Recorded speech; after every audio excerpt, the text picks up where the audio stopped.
Hello and welcome to another Oxford MAT Livestream. My name's James and today we're going to be looking at the 2019 paper. Hello to people watching in chat.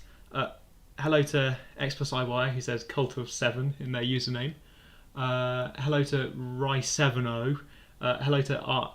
Why has everyone got a 7 in their username now? What happened? I don't know what's happened, but everyone's now got a 7 in their username, so that's nice. What we're going to do today is we're going to look at the 2019 questions. I wonder if you were talking about how long it would take me to notice that you've all put 7s in your usernames, but no time at all. Bit of chat before we went live about answering questions in the booklet or on blank paper, and a little bit of chat about revising for MAT. Is it too late? No. The good news about revising for MAT is that MAT doesn't use very much mathematics. Really, there's a very limited amount of maths. You've already been revising it by revising the normal maths that you learned in school or equivalent. I only decided what I wanted to do and applied on the 15th, says Anonymous in chat. You're not the only person to apply on the 15th. I look at these numbers coming in every year. For people watching the replay, it was the UCAS deadline, the 15th of October, last Friday after the live stream. And the last day is the most popular day to get your application in. I wish it wasn't like that, but that's how the numbers go. Okay, let's do the how's your day going poll, I suppose. Would like to find out how that is. And what does Flora say? If I got something in chat. Oh no, it's something else, don't worry. Cool. Totally professional live stream opportunity. I always like to know how people's days are going today. I think, as always, I'm looking out for people voting 1 or 2 stars. So I can say, it's people voting 1 or 2 stars. It's going to get better. It's going to be okay. Whatever else has happened today, we're going to do some maths questions today. We've got the 2019 paper. I'm really zoomed out here. We've got the 2019 paper, which I'm going to say now was quite a hard paper. If you look at the average scores on the MAT website, then the average scores for 2019 are a little bit lower than normal. So this is a pretty tough paper. People in chat already saying it's pretty tough. Someone in the comments behind, for people watching the video, someone in the comments says, I have COVID, but other than that, good. So, you know, I think that's a sign of our times, isn't it? It looks like about 3.8 on the how's your day going poll, which is nice. Someone says it was going well and then I did the 2019 maths paper, so maybe that's the point at which people start lowering their scores. Somebody wants to know what my favourite problem is because I put that in the YouTube description. I think we'll get there. Last week I made maybe too much of a big deal about having my first ever math question on the test paper. So we talked about it maybe too much. This time we've got a question that I wrote that I'm really happy about. But this is not about me. This is about all of you doing math questions. Cool. I'm also going to try and speed up because last time we went through quite a few questions, but I think we could do a little bit more. If there's a group chat going or something, some sort of group chat. Somebody wants to know how my day is. I think my day is a solid 2 stars, but it's I've been having a very long argument with some colleagues. I'm on a solid 2-star day, but I'm hoping that doing some math questions makes that better, and somebody is looking forward to. Always good to have something to look forward to, isn't it? Let's do a quick pep talk reminder that math is in a couple of weeks, but math is not the end times. It's not the last thing that we'll ever do. There's a live stream later on that says completely unrelated to maths. We're going to have other maths to talk about in the future, and whatever happens in the maths, we've got more maths to learn and more maths to do. Right, okay. On that note, someone's got 2 A-level papers to do on the same day as maths.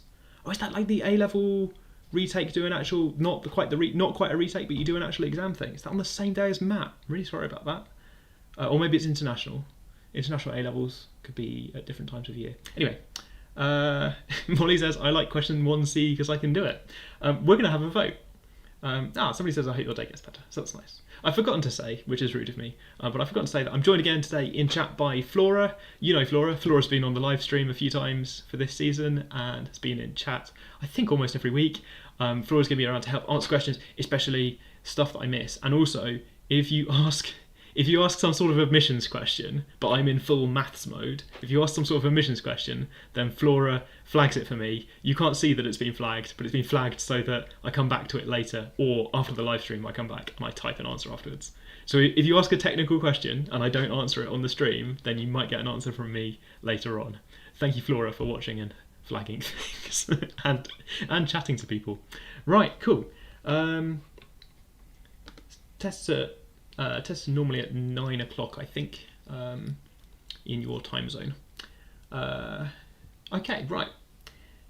Multiple choice questions give me confidence, says something, which is nice. Yeah, let's do this. So, okay, let's just get going, I suppose. I've got a massive poll with options for each of the questions. It says what's next, but it's also what's first, right? One person has voted for question 7. If you'd like to see question 7, you can vote now. Whatever gets the most votes is what we're going to talk about. As I said last week, this has the effect that we talk about the hardest questions. We talk about the stuff that you couldn't really do. While the voting's happening, I'm going to remind you about question 1A and sort of nice stuff that, you know, it's not going to win the vote because nobody wants to talk about it. But let's remember that, you know, there's questions like this on 2019. So here's this question 1A. On the left, there's this cubic, x cubed minus 300x, which looks like this. And we'd like to know how many solutions there are for when this cubic is equal to the number 3000, which is huge. So I suppose once I've drawn the picture, the natural question is, where are these turning points? Because I'm going to think about whether this cubic is equal to, you know, 3000 up here, or is 3000 somewhere in here. It could be one solution, or maybe 3, depending on what's the scale on this picture. I'm going to try and find the turning points. Also because finding turning points is something that I'm good at doing. He says before differentiating. Let's go. Okay, so that would be, this is 0 when x squared is 100, which happens when x is plus or minus 10.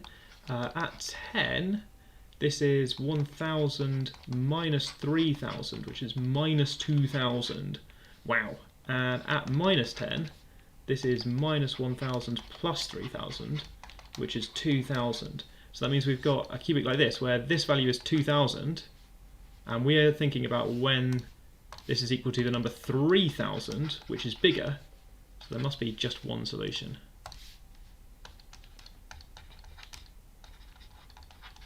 Cool. So B. Exactly one real solution. Right, cool. Stuff like that, that maybe you just did. Maybe you just did. Maybe you know some other facts about cubics. There's probably other ways to do this question, but hey, other questions like that exist. But we're not going to talk about them today. We're going to talk about questions that people found really tricky, like question 2, which is currently winning. Oh no, this looks like just like the questions that James made. Is it? Oh, do you mean 1A or do you mean... Goodness me, I don't know if that's targeted. I don't know if I feel called out or not.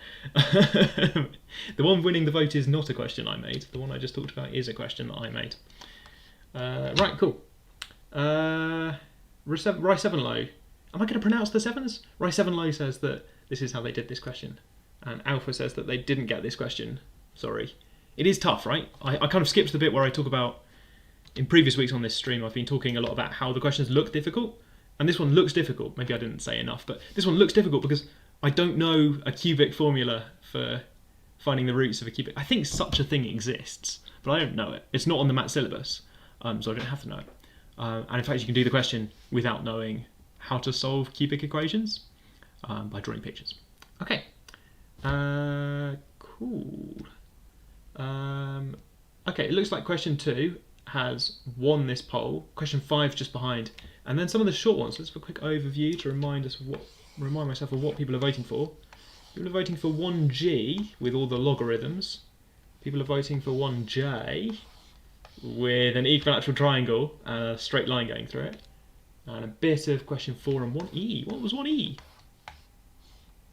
Oh, graphs of this thing. Okay, interesting. That might be our agenda for today. We'll find out. Well, turn the vote back on again, on and off again. Cool. Here's an easy question. What MAT paper did I sit? I have never taken the MAT because I didn't apply to Oxford. Right, cool. Okay, question 2 won that vote, didn't it? I think question 2 won that vote. Let me just check. Question 2 did win that vote. Haha. Well done if you managed to vote in that one. Oh, somebody else says, how do you solve a cubic equation? There's a formula for it, is the boring answer. There's a formula, like there's a quadratic formula, there's a cubic formula. I don't expect you to have seen it before. It's tricky. It's got loads of terms in. And also it's not necessary for that question. It's just something I mentioned. Cool, okay. Right. We're going to do question 2. Ooh. People on the group chat have agreed to put 7s in their names and I can't pronounce anything. And also, spam. Do I know the cubic formula? Ask somebody else and I don't know the cubic formula. Right, enough about cubic formulas. Not how you do that question. Let's talk about these polynomials. I think I'm going to run through every part of this question because they kind of work together. I'm going to write really small on the question.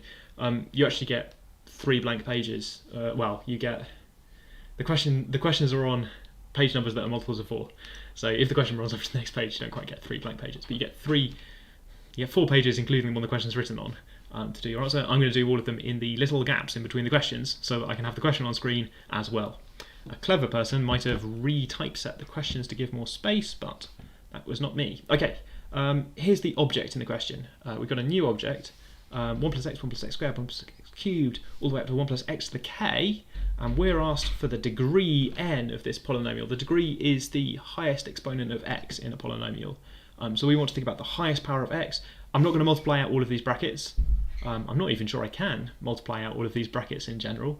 But I know the highest power is going to come from taking that x and then the x squared from this bracket and then the x cubed and then the x to the 4. It's going to be x to the 1 plus 2 plus 3 plus dot dot dot plus k. And that's an arithmetic progression. This is x to the k plus 1 over 2. So n is equal to k plus 1 over 2. Okay. Good. Yes, Meek in chat, I agree. There we go. I wrote it really fast, but Meek got there as well. Good job.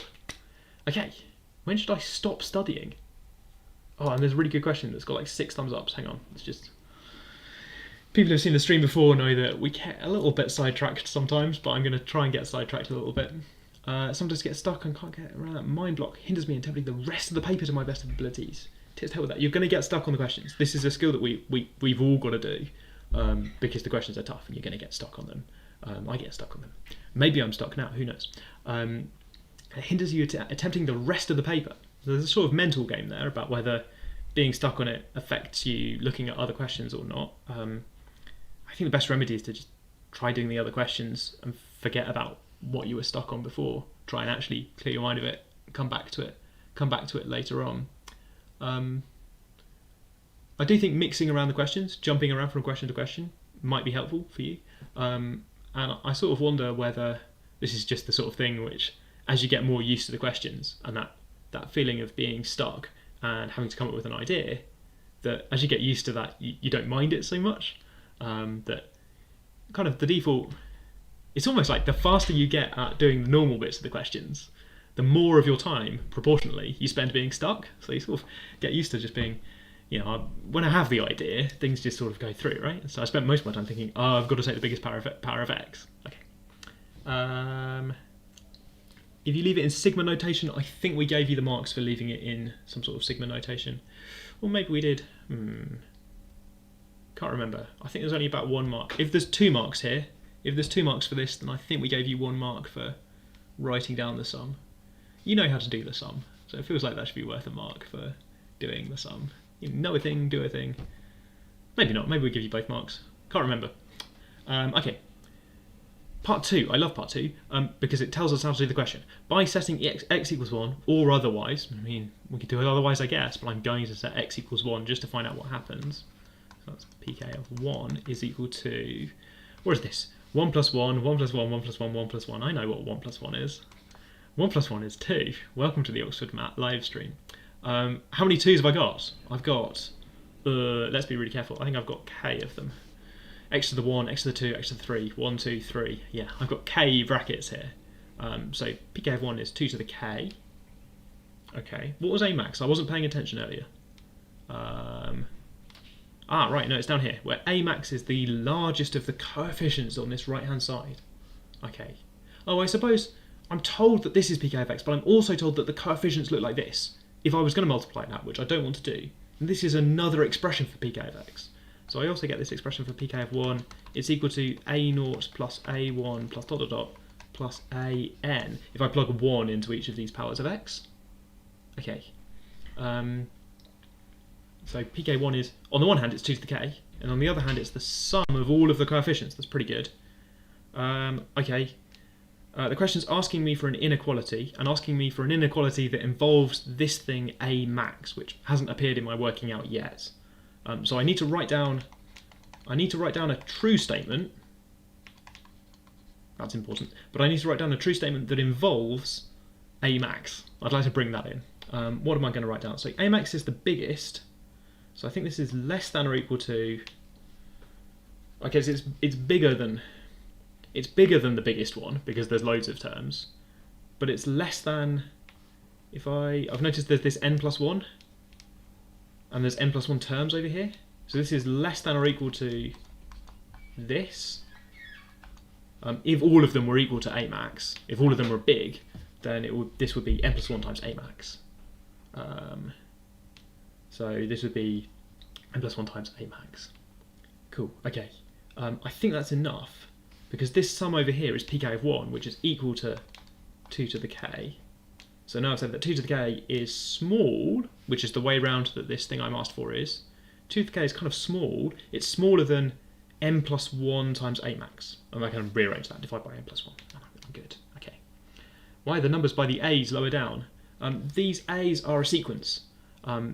Check the sequences and series episode, which I think was the first one we did. They're a sequence of numbers.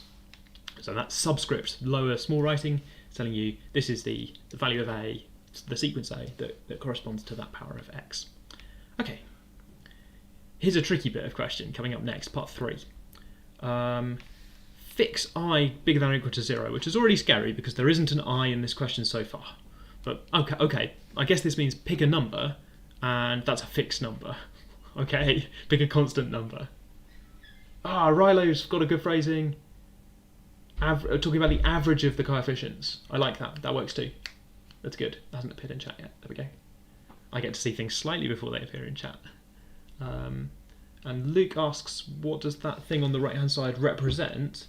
So if I had an extra line of working out, to make this clearer, I'd say that a0 plus a1 plus dot dot dot plus an is less than or equal to a max plus dot dot dot plus a max. Because a0 is less than or equal to the maximum, a1 is less than or equal to the maximum, and an is less than or equal to a max, the maximum. A max is the largest. And this right hand side here is just n plus 1 copies of a max. Cool. It looks like an average. It kind of is an average, I suppose. Maybe. you don't quite want the average of the coefficients. You want, or maybe you do. I guess you can think of this like an average. Yeah, you can talk about averages. Cool.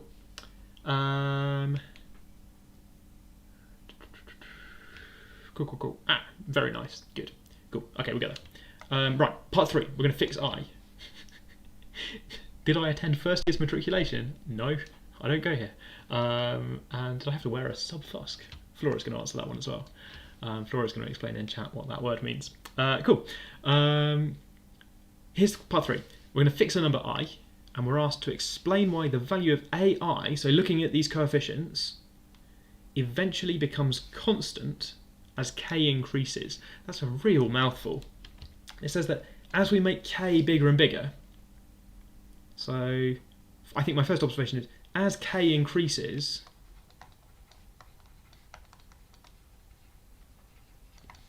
we multiply by more terms. Okay, maybe that's a good insight, maybe not. We'll find out in a moment. As k increases, I just multiply by more and more things. Okay, and for each one of these, as I work out pk, I can look at the coefficient ai. What is that? The coefficient ai is the coefficient of x to the I. ai is coefficient of x to the I. Alright, so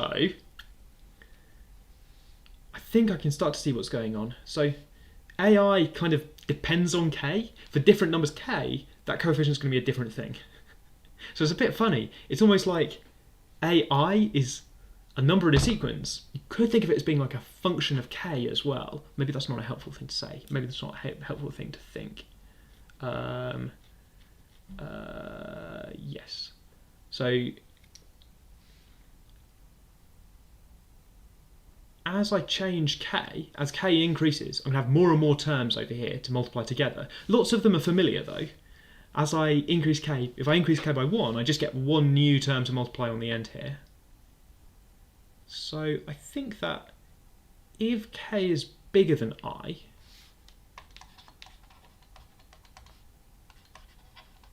then pk plus 1 x, which is equal to x to the k plus 1 times pk of x. So when I go to the next one, this has degree bigger than I. So this can't affect the coefficient AI. I'm going to break that down a little bit more. So if I work out AI for the polynomial pk, so this has got some AI coefficient hidden inside it. It's the good thing about polynomial notation, right? You just write down p, maybe pk or something, and it means all of these coefficients, all this information about what the coefficients are. So there's an AI hiding in here for the coefficient of x to the I, and then when I multiply up by x to the k plus 1, if k is really big, then this x to the k plus 1 thing, that can't affect the coefficient of x to the I at all. Because when I multiply by anything over here, I'll get some huge power of x, with the coefficients and everything, but I get some huge power of x. Only the plus 1 affects can give me a term with a coefficient of x to the I. Okay. Ooh, a bit complicated. But it turns out that when k is really big, you get the previous coefficients you had plus some new terms with huge powers of x. So those new ones with huge powers of x can't affect the small coefficients. Okay. The language in this question is very strange. I don't think I've seen something like this before. We had to write it like this, I suppose, to give you the idea that k is increasing, but I is not changing while you change k. It's a little bit awkward because if you change k, but you also change I at the same time, then you can do something different. So there's a slightly different question where you change k for which polynomial we're talking about, but at the same time you change which coefficient we're looking at. So you can play this other game where you change k, but you also look at a different coefficient as you go along. So the question's trying to rule that out, trying to be precise and say we're going to keep none of that. We're going to keep I as just a fixed number. It's not changing while k increases. It's a sort of contrast thing. We're going to be changing k, but not changing I. This was pretty complicated. Okay. There's an economist watching, which is nice. How is AI different from AN here? Did Flora pick this one? Oh, Flora picked this one up. N is the whole degree of the polynomial. So AN is the last coefficient, where AI, yeah, what Flora said. AI could be any of the ones in between. This is actually true for any number I, but that feels a little bit tricksy of a thing to say. And what's different between MAT and interview? In some sense, interview questions are a bit like the long MAT questions, except we're there to help you out. So we can do a learning curve where we make the question harder when you get something done, and we're there. You could use a version of this. I mean, we can't now because it's a MAT question, but you could imagine a version of this being some sort of interview question where there's lots of these little follow-up bits of question, and if you find it really tricky and you want to say something like, what does it mean to fix I, then we can talk about it and we can help you out. So the interview feels quite different because we're going to talk to you about what the question means and what we want you to do. And if there's a really boring bit of calculation, then we might skip it.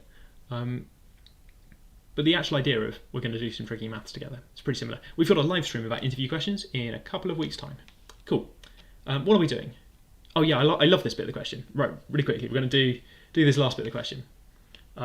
It's fine. It's not bad. How are we doing? Aha!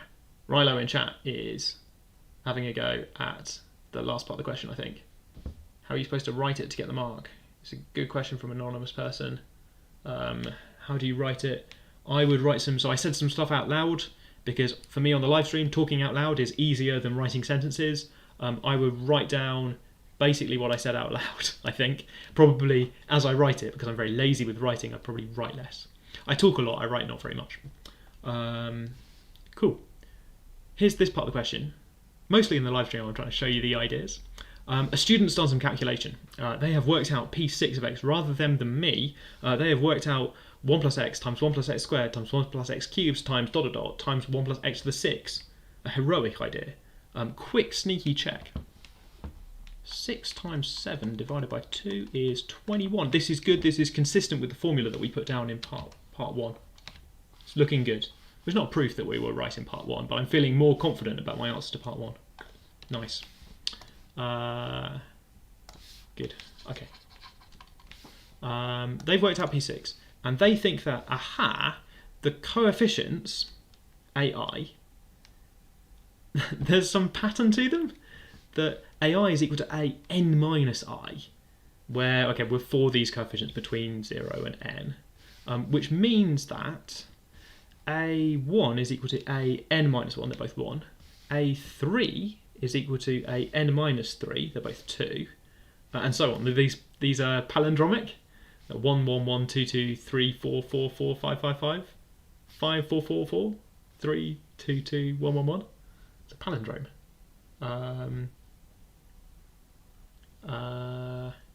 Which is nice. The question tells us how to do this question as well, so that's good. They tell us to substitute in 1 over x for x. I want to do that, I think, back up in the expression for p of x, and it turns out that maybe I don't do this bit on the screen, but it turns out that if you plug in 1 over x here and here and here and here and here and here, you get some new equation. It's pk of 1 over x. Those things are equal, and then you can multiply both sides by x to the power of n and rearrange a bunch of stuff. And you end up with, on the one hand, the same brackets multiplied together after you've done all that. You get the same brackets multiplied together, but on the other hand, you get a polynomial with the coefficients backwards. The product of those brackets is the same thing, however you do it, but having the polynomial with the coefficients the other way around proves, comparing coefficients, that those things are the same. It feels a little bit Pascal triangle-y, doesn't it? Pascal's triangle is what you get if you do the same thing, but with 1 here, here, and here. So if all of these brackets are 1 plus x, then this is Pascal's triangle. Good comment. The expression is symmetric, yes. Raf did the same check. Brilliant, I like it. We've got sneaky ways of checking, using past bits of question, later bits of question to get more of an impression. That's what we're doing. As we do more question, we're getting more impression about what was going on in this question all along. Okay. The student's guess is correct. They have guessed that this thing is true, but it's not a guess. We can prove it by plugging in 1 over x.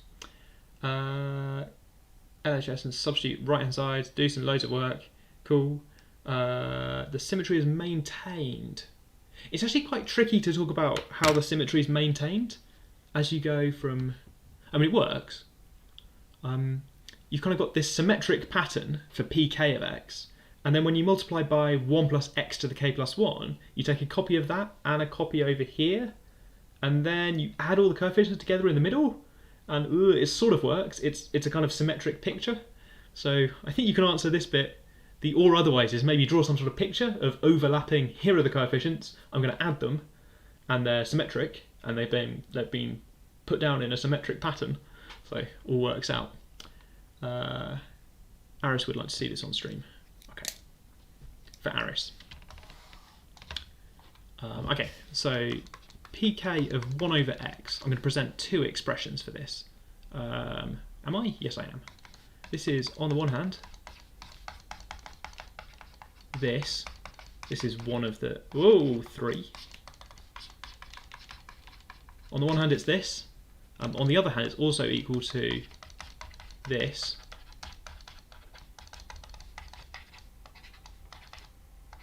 plugging in 1 over x. So these things are equal. So I can multiply by x to the n, and I will get, magically this works out. I would say trust me, but you know, you have to trust me. You can go and do the multiplication. I think secretly in here somewhere, by the way, I'm using the fact that x to the n has the, I mean, it is the right thing to do this. What am I doing? Completely lost confidence in what I'm trying to do here. Okay, so I've got this product over here. Aha! This is just pk of x. Ooh, scroll please. I can't write down there. There we go. This is just pk of x on the left hand side. Every bracket's had the terms flipped around, but it's pk of x. So this is equal to a0 plus a1x. I mean, it's pk of x, right? So I can write down this thing that we had before. It's like at the top of the question, that's what this is. And then final idea is to take these two things and compare coefficients. Okay, but I think people in chat were also describing this kind of pattern where, okay, this works, right? Because I get a0 here, and the constant over here is an, and then it goes the other way around. Okay, do I need the k equals 6 equation? No, I don't. I don't need the k equals 6 equation at all. Slightly weird, isn't it? Some people doing this question got distracted by the calculation for k equals 6. This was sort of how this fictional student was making this guess that it's true. I mean, it is true for k equals 6. You're asked to prove it for all positive integers k, so not just 6. So it's not enough to point at this expression and go, oh, I mean, it is true for that, so I'm done, because you've got to prove it for all positive integers k. Okay. Later parts are not too bad. Okay.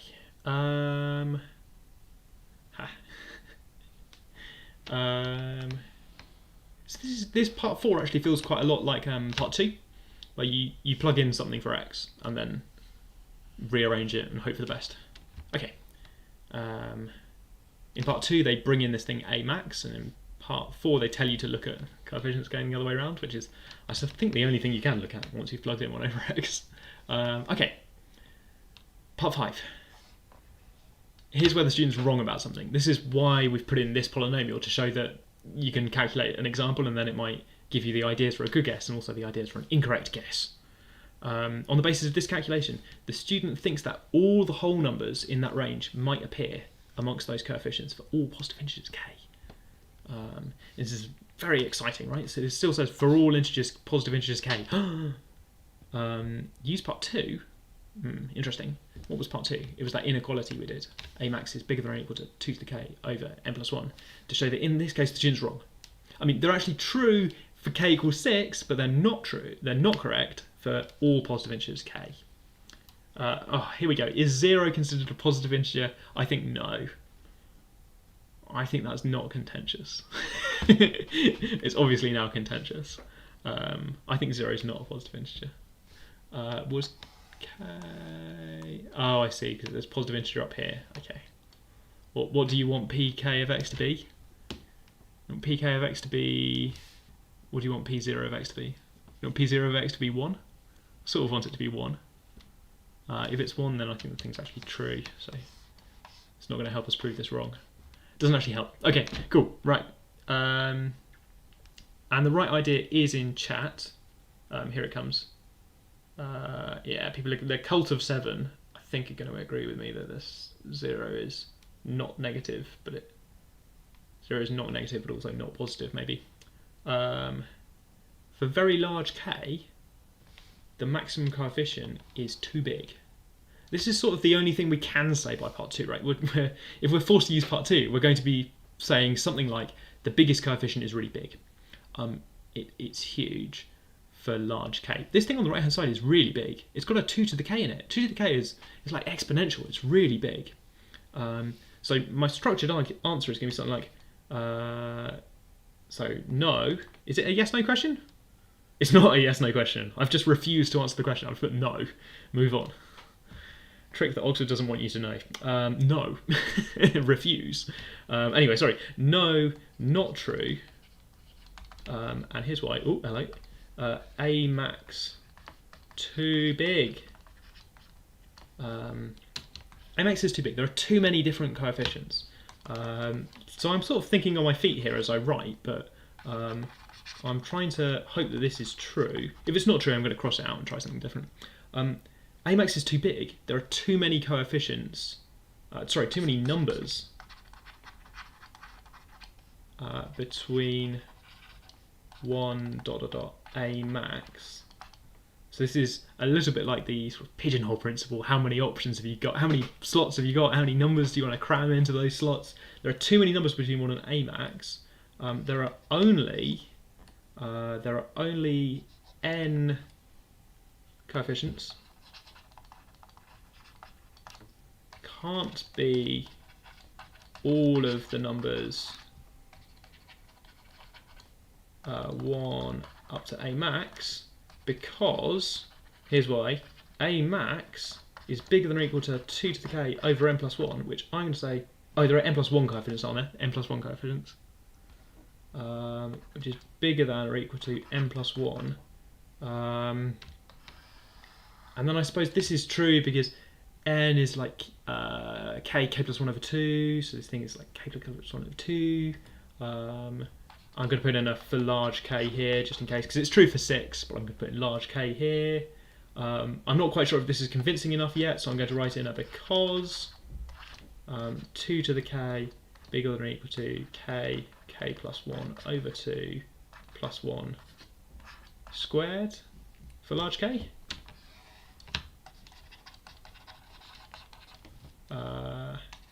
Because 2 to the K really big. I think we accept it's really big, or people saying powers of 2 are bigger than polynomials of k. Not really sure if that's something everyone knows, or saying, hey, maybe we learned a fact today. Exponentials are bigger than polynomials for large values of the input number. Okay, that's the only idea in this question. And I tried to show you a structure of I had a vague idea, and then as I had more time, I put more and more explanation in of why it was true. Okay, cool.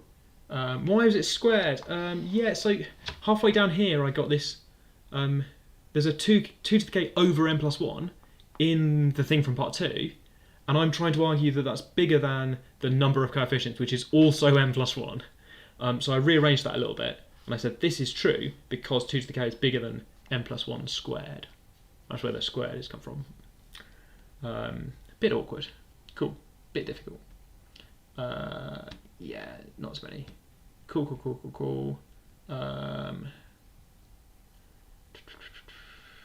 Good. Right, cool. Okay. That was question 2. I think question 2 is quite tough. There's some parts of it that are not too bad, like writing down the degree or plugging in numbers and messing around with it. Hello, anonymous person. Or even doing this argument over here. There's some bits that are quite tricky, like doing this argument about powers of 2. Right, okay. Yeah, that took me about 35 minutes, but I was talking a lot while I did it, and I did answer a question about subfusc in the middle, which I would not have done in an exam situation. We're trying to decide whether we can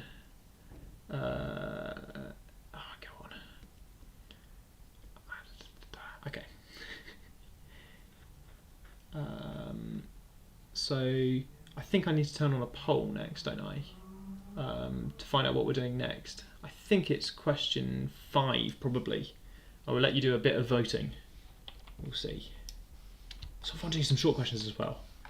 I don't know how long I'm going to go for. Oh, question 5 is, do you remember a few weeks ago we did recursion, and the most popular kind of take-home thing from question 5 was recursion, don't really like recursion. Question 5 is like the canonical recursion question. It's so recursion-y. It's got all this recursion going on. People didn't really like 1J as well.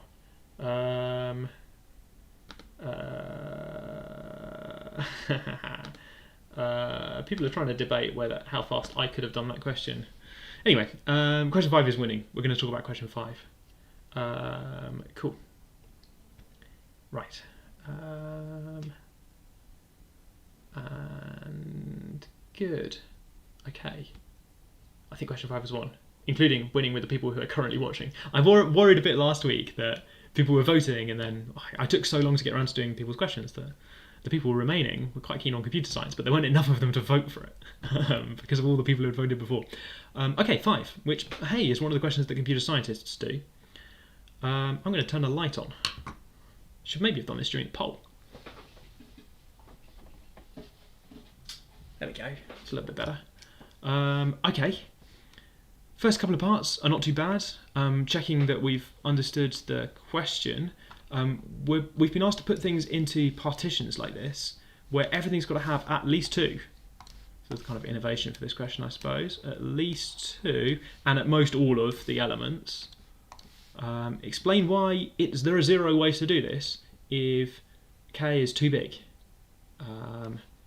So this is too many subsets would need 2k elements, must have 2 in each, but then 2k bigger than n. Okay, so there's too many subsets, can't fill them all. I've got to put 2 things in each. I know, a little bit pigeonhole again. Cool, okay.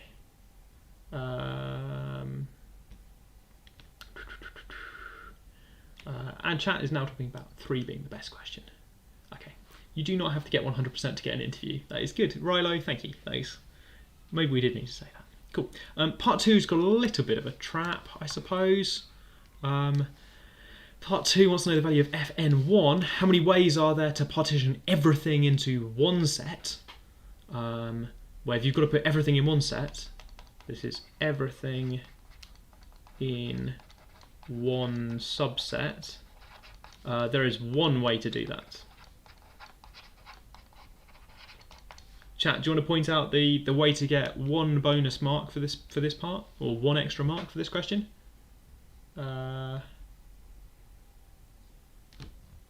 One extra thing that you get an extra point for spotting 1 more thing about part 2. This is true, almost. 1 because there's only 1. We've uniquely defined this set. It says put everything in the set. Put everything all in the 1 subset. Yeah, people in chat got there. An anonymous person representing. I like the anonymous people sort of represent the kind of big democratic masses, right? And Alice as well have said that, hey, if n equals 1, then there aren't enough elements even to put everything into 1 set. So part 2, unless n equals 1. Maybe this should have said if n is bigger than 1. I don't know. It's a little bit of a trap. If n equals 1, f of 1, 1. There's not even enough elements to make a subset of size 2, so f1 is 0. Sort of thing that I don't think of, I think. I'm too excited by part 3. Okay, part 3 is that classic kind of recursion thing. We're going to talk about the number of ways to put n+1 things into subsets, the number of ways to partition them up into k subsets. We're going to think about f n+1k, which is the number of ways to put n+1 things into k subsets. People are missing that mark.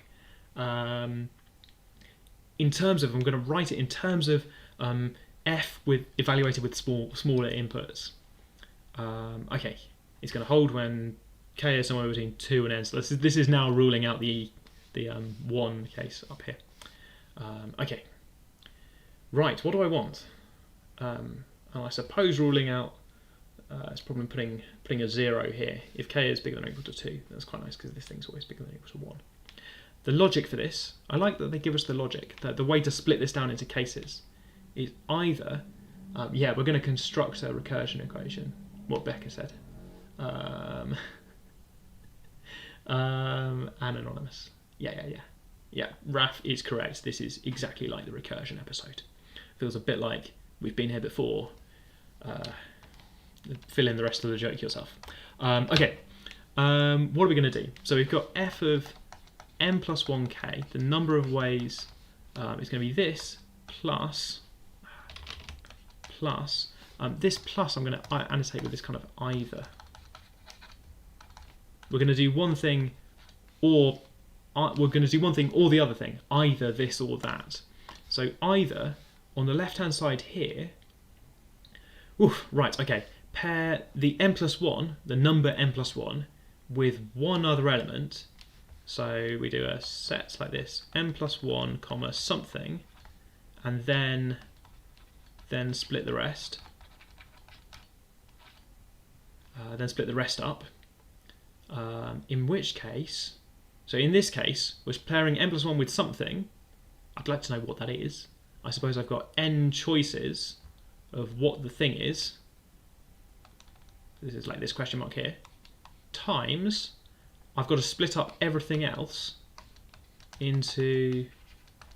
Right, I've written that down because I'm concentrating really hard. I've got to split n minus 1 remaining after doing this n plus 1 question mark, and I want k minus 1. How many more subsets? How many more subsets do you want?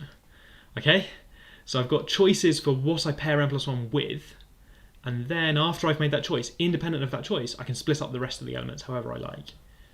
There are n minus 1 of them left over, and I want k minus 1 subsets, so that overall I end up with k subsets. Right, that's the first one. Okay, so that will leave, yeah, okay, it says here, leaving n minus 1 elements to deal with, where here deal with means make k minus 1 more subsets. Okay, or if we don't pair n plus 1 with one other element, then we can pair n plus 1 with 2 or more elements. In that case, without the n plus 1, everything's in sets of 2 or more. So we can take an allowable partition of 1 up to n. So start with allowable f of n into k subsets. Now I want k subsets in this small problem using n elements. K subsets, because I'm not going to make any more, I'm going to add this into one of the existing subsets. So here I've got the allowable partitions f, n, k, and I've also got a choice. I've got a choice, choose which one to add n plus 1 into. So I can choose which one to add the n plus 1 into. There are k of them, so I've got k choices afterwards. My word. Okay. Becca said it's got half of it because I got the n bit plus something. Yeah, okay. I think you get 2 marks out of 4 for getting the first part. Maybe I think that was how the marking worked for this. And then the other bit is start with an allowable partition of these n elements. That's where this fn k thing comes in. K because we want k subsets, and add something in. Cool. How do we know that these two cases are mutually exclusive and exhaustive?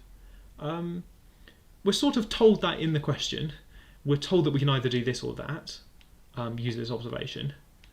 So actually there were no marks for proving that these were mutually exclusive and exhaustive.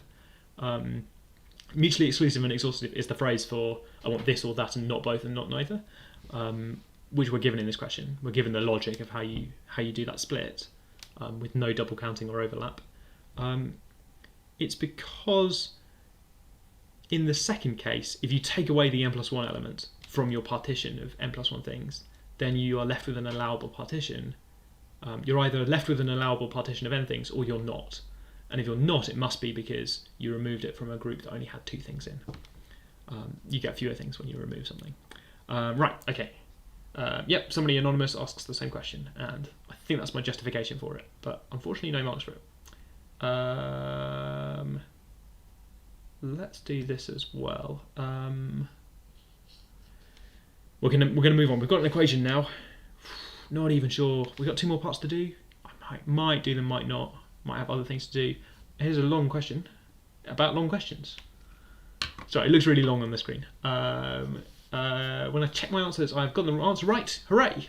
But my working may be different than the explanation in the answer key. So we put a a worked solution on the MAT website that you might have seen. Maybe different equations saying the same thing. That's fine, by the way. We can give you the marks for that. If your method makes sense and you get to the right answer, then you're probably going to get all the marks. How can I make sure I don't lose marks in the explanation box? It's fine. You don't need to change. Yeah. No worries. You don't need to change. That's going to be fine. We will change to. We will write new mark schemes if we have to. If you use a different method, then we're going to give you as many marks as somebody using the method we were expecting. Okay. Actually, using this to calculate f7(3) is tedious. Because we've got to plug in all the numbers, right? We've got to plug in like 6, 3, and then there's a 6 here, and a 5 and a 2, and there's lots of stuff going on. Some of the things turn out to be 0. You can start by building like a table of different values of n and k, and working out f and k, starting from small values and working upwards, and hoping that you get to 7(3) at some point. Or you can start at 7(3) and work down, plugging in, trying to make this 7(3) and working backwards. Either way, there's a lot of numbers to work on. f5(2) is given. Ryla remembers the recursion episode where we were given a thing. We are given f5(2). Maybe that will help. We're told that f5(2) is 10. That's pretty good. I think this is not too exciting. I don't want to do it on the screen because I'll get it wrong and because it's just a lot of adding and multiplying. Part 5 is nice. Part 5 is the tournament question, I think. Yes, part 5 is the tennis tournament question. 2nn is right on the edge of what's possible because 2nn means, this thing means exactly n subsets of size 2. This says you've got 2n tennis players and you want to split them up into games with 2 players. I don't know why I've picked tennis. You've got 2n tennis players and you want to split them up into games. How many ways are there to do that? It kind of doesn't matter what order you put the little pairs in, they're going to play each other. So we're looking at the ways to partition them. So it doesn't matter what order I put the partitions in. It also doesn't matter what order I list the partitions in. None of them are going to like center court. All of the tennis courts are the same in this analogy. All of the tennis courts are interchangeable. So what I could do is I could think of this as like a combinatorics sort of question.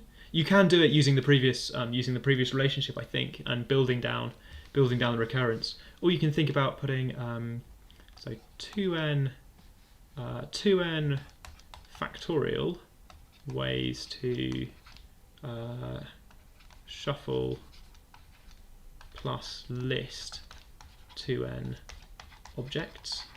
So you want to shuffle them up and list them, but then divide that by n factorial to allow for order of the subsets. So there's some double counting there because any partition, doesn't matter what order you list the things in, that's the same partition. There are n factorial ways to list those subsets, but it doesn't matter, it's the same partition. So I need to divide by n factorial for the double counting there, and also I need to divide by 2 to the n for, this is for double counting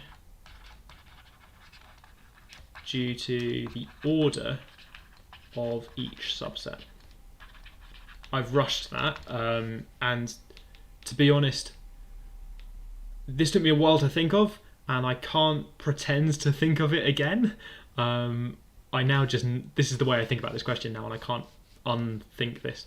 That I want to take these 2n objects and just shuffle them all up, shuffle them and list them out, but then, oh, hang on, some of those partitions are the same. I've double counted, more than double counted. I've n factorial 2 to the n over counted them because of the n factorial shuffles of the partitions that don't matter, and the 2 to the n flips of the individual subsets that don't matter. Okay, cool. Patrick with a 7 is here.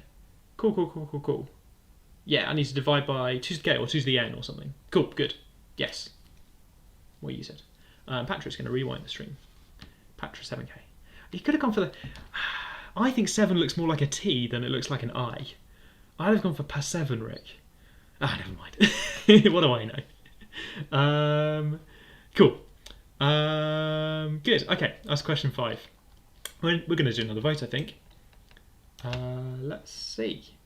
I don't know how Discord works, and I'm not entirely sure if I should be doing something about the Discord. Right, we're voting again. I'm going to delete some of the options. It's like that thing where stuff gets eliminated as you go along. Tennis. It's like tennis. There we go. Cool. Good.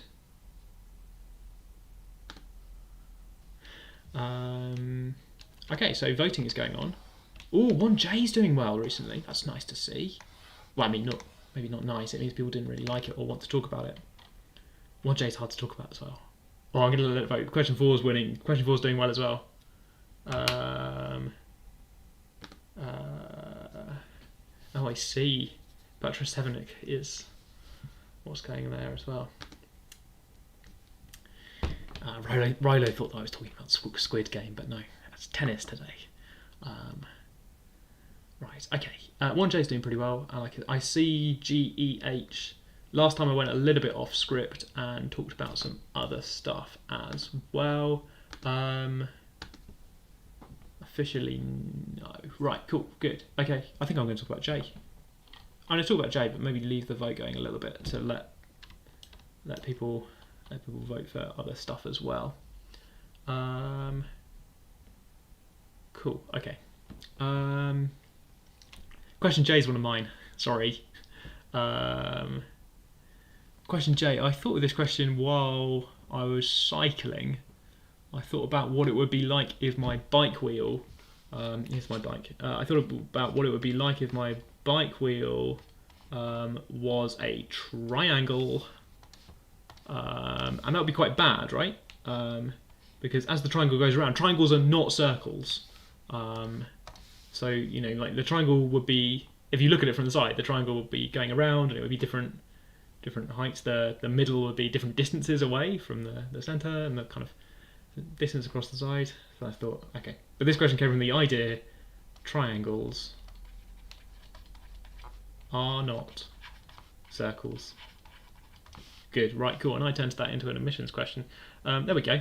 Oh, Becca did process of elimination on this one, which is very exciting. Let's put that on the stream. There we go. So, I think I can do this question, not quite rigorously, but I can do this question in a kind of applied maths way by drawing a picture and thinking about what happens for different lines. Here's the question, by the way. We've got this equilateral triangle. Oh, yeah, perfect. It's got centre O. What does that even mean? I think the centre of an equilateral triangle is sort of here. Triangles have got lots of different centres. We had a little bit of chat when we set this question about whether we needed to specify where the centre of a triangle is. I sort of wonder whether it's a fact that people know or not, or whether you could work out where the centre of a triangle is. It's a little bit tough. The centre of a triangle is probably going to have to be where it's going to have to be on this line of symmetry, right? Equilateral triangles are nice and symmetric, so it's going to have to be on this line of symmetry. It's also going to have to be on this line of symmetry. And then it's also going to have to be on this line of symmetry as well. This turns out to be enough information to work out that the... why is this enough information? Oh, because this is 120 degrees. This is the centre of a circle that goes all the way through all three corners as well for an equilateral triangle. That's 120 degrees. It turns out that that's enough information to work out that this distance here, this height up here, is 1/3. So it's kind of good to know where the centre of a triangle is. Loads of different triangle centres in the universe, but for an equilateral triangle, most of them are the same. This point in the middle. Maybe that's part of the question, to work out where the middle of the equilateral triangle is. How would I do that? I've lost confidence a little bit here. Oh yeah, so I know this is Well, I suppose I know this is a right angled triangle, and I know the angle in it. I know this is x, and I know this is 1/2, and I know this angle is 60 degrees. So this is, does that work? I regret everything. What am I doing? It's not 1/3 at all, is it? It's 1/3. It's 1/3 of the height of the triangle, which is √3/2. I should have done the trigonometry. Oh my word. Oh dear. Okay, here we go. Once again, triangles are not circles. Okay, this little bit of triangle down here, it's got 1/2. This is a square root. This is a right angle, and this angle at the top is 60 degrees because of angles all being equal or something nice. This is 60 degrees. That means that this is, wait for it, 1/2√3? Really? Yeah, something like that. Something like that, eh? Because then it's 1/6, 1/4. Do I like this? I've got myself confused again. It's because I don't know tan 60 degrees. This would be... I'm happy. I think I'm happy. 1/2√3 or 1/√3? Oh no, 2/√3. Everyone's now out by different factors of 2. I regret everything that I've ever said. Oh my word. How do triangles work? We're going to draw a little triangle to remember how triangles work.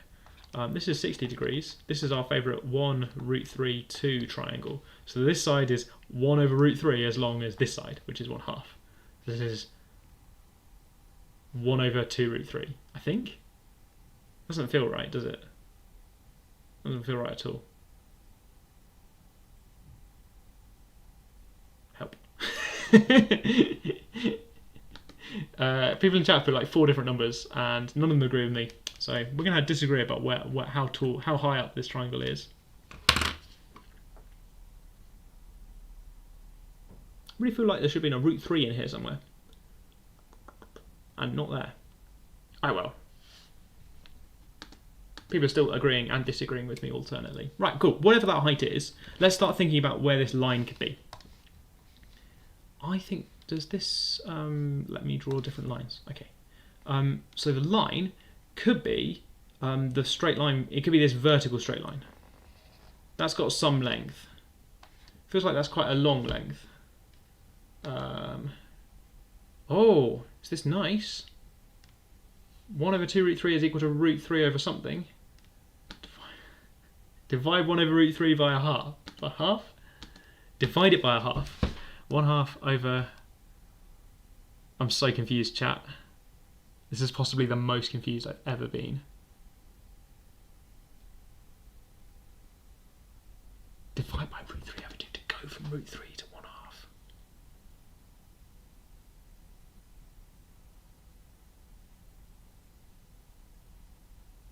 I need to divide by 2√3 to go from √3 to 1/2.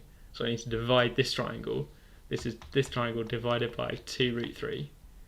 Divide by √3 to get rid of the √3. Divide by 2 to get rid of, well, there isn't a 2, but to bring in this 1/2. So I need to do this 1 divided by 2√3. I think I'm right. Okay, cool. Yeah, I nailed this question in the 2019 video. First time. Clearly not going so well. Wally wants me to divide by 1. Okay. Cool, cool, cool. Flora, help. Jess thinks the height of the triangle is √3/2, which feels true, doesn't it?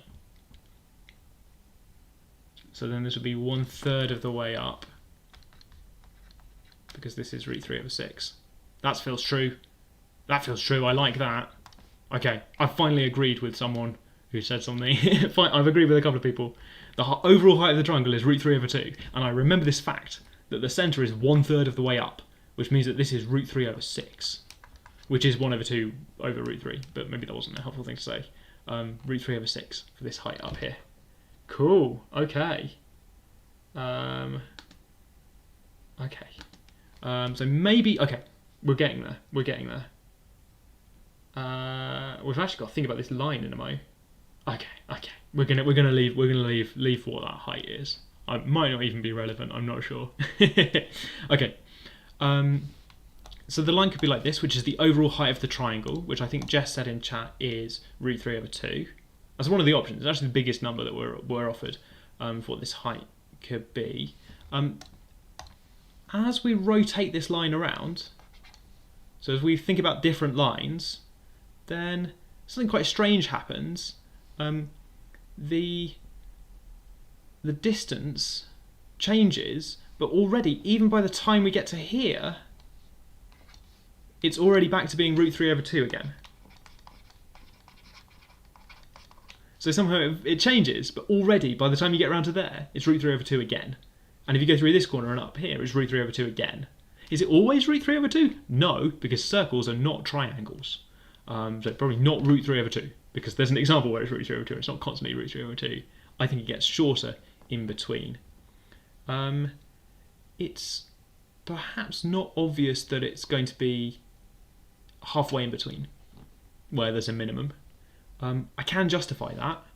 So this function is symmetric. It doesn't matter what direction you rotate in. It's going to come down from √3 to something else, back up to √3. It's symmetric, and it doesn't matter if I come down from this side or back the other way, because there's a reflection and a rotation going on.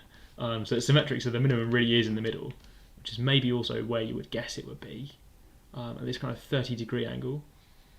30-degree angle is exactly parallel to one of the sides.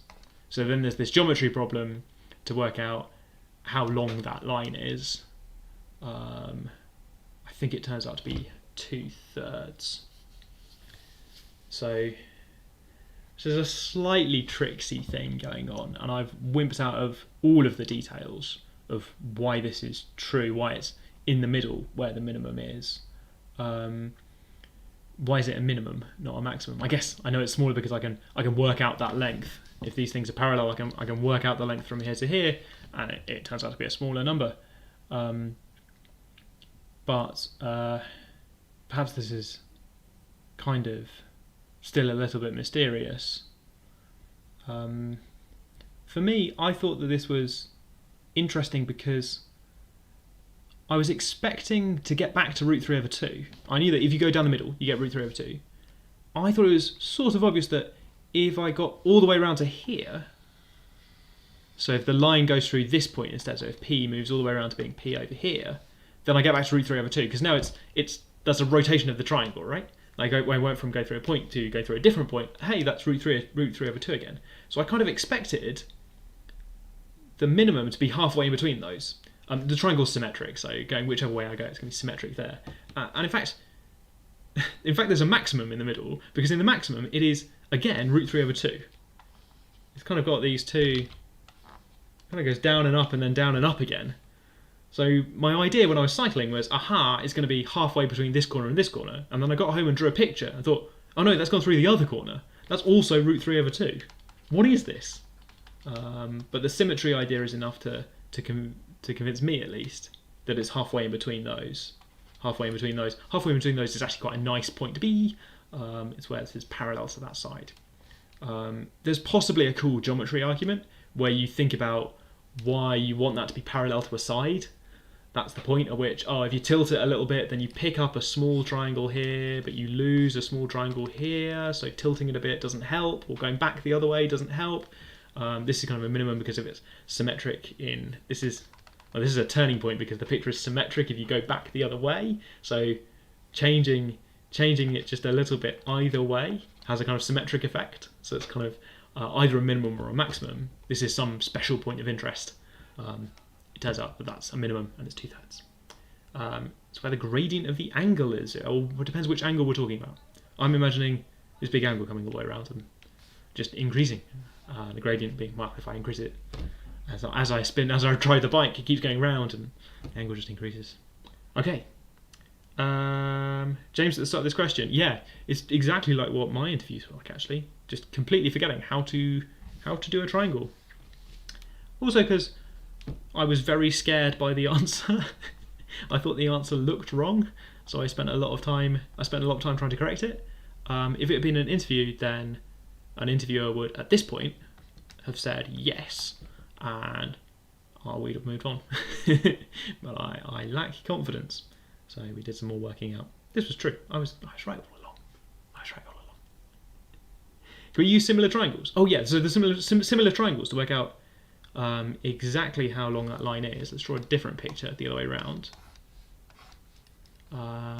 So if you've got a parallel thing through the middle, so I've rotated my picture. This is my perfect line where this is parallel to that. If you know that the height of this thing is 1/3 of the height of the triangle, then this thing over here, this length PQ, is 2/3 of the side length of the triangle by similar triangles. So 2/3. Alternative approach from Zada. We can write down the line, consider the different distance, and then make it work. I thought about doing the question like that. It's a lot of work to make the question work like that. Very rigorous. It works out. A lot of maths to do. So congratulations, Zada, for doing the maths for 1J. Okay. Oh, we've gone a little bit past 6. I'm going to keep going. If you're hanging out, then I'm just going to keep doing questions. Rilo, you don't need to defend me. I'm doing fine. I did do something stupid, don't worry. Cool, but appreciate it, thank you. Having a stress with my actual life as well. It is a 2-star. It's still a 2-star day. Right, we're voting again. How's this vote going? Question 4 is doing well. Question 4 is really tough. I'm going to turn more lights on, and I've remembered to do it during the poll this time.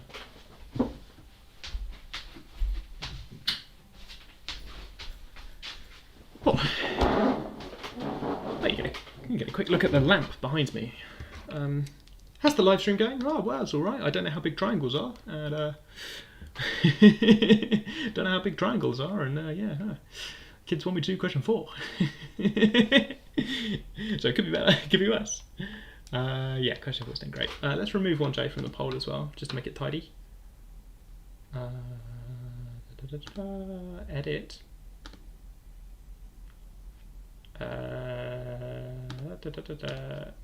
I shouldn't have mentioned. Don't want to do a big question, says someone. We're going to speed run question 4. Do you remember last week we did a speed run? It was good. We're going to speed run 4 and then do some shorts. Yeah, that sounds fun. Okay, right. That's what we need right now. Cool. Question 4 is tough. It's got a paragraph at the top. I quite like questions with a paragraph at the top where they tell you what's going on. In this question, we will consider subsets S of the xy plane. So a subset is sum of the points in the xy plane, and points AB, which may or may not be in S. Okay, we'll be interested in those points of S which are nearest to the point AB, which might be the point AB itself if AB is in S. It's a little bit tautological, isn't it? The closest point to the point itself is the point itself if the point's in the set. Weird. Okay, there may be many such points that are equally near to the point AB. I've got my subset S, loads of points, and then I've got my point over here AB, and I'm interested in the closest point. And in my picture, there might just be one of those, but if AB is over here, then maybe there's a whole bunch of them. If this bit is like a circle, maybe. Okay, cool. Or there may be no such point. No such point which is nearest. That's a little bit hard to imagine. One of the later parts of this question is going to get us to imagine that.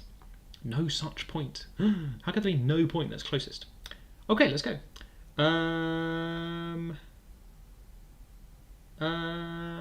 Part 1.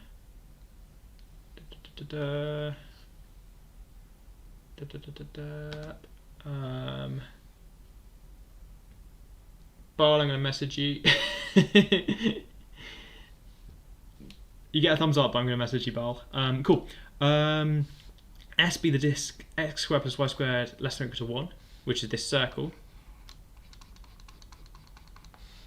For a given point AB, we're asked to find the unique point of S, which is closest to AB. And weirdly, there's separate cases where maybe AB is outside the circle, in which case, sort of frustratingly, I know what I want to do. I want to find this point here, right? I want to find this point on the edge of the circle that's closest. Brilliant. Okay, I want to find that point on the edge that's closest. And I might need to consider the point where it's inside, which is silly because this is inside, so itself. which is the kind of silly case where if it's inside the circle, then it is the closest point in S to itself, 0 distance from itself. Okay, a little bit silly.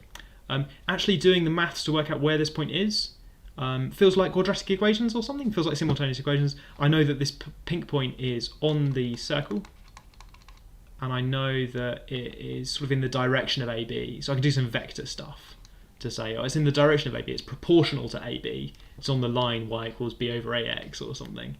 And then I can piece things together and work out where it is. Cool. Okay. So different cases, but really we're just trying to work out where this point on the edge of the circle is. The edge of the circle, which is important, it's included. This includes the edge. Remember that. Okay, part two, describe without further justification an example of a subset S and a point AB such that there is no point of S which is nearest to AB.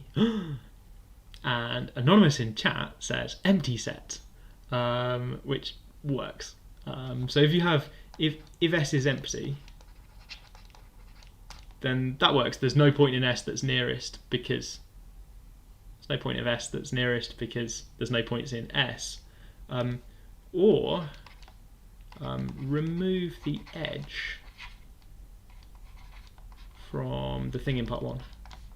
So if you just take off the edge, if you take off that equal sign, so you think about the point x squared plus y squared less than 1, then you've got a circle without the edge. Take a point outside, and now there's technically no nearest points because the edge is sort of fuzzy.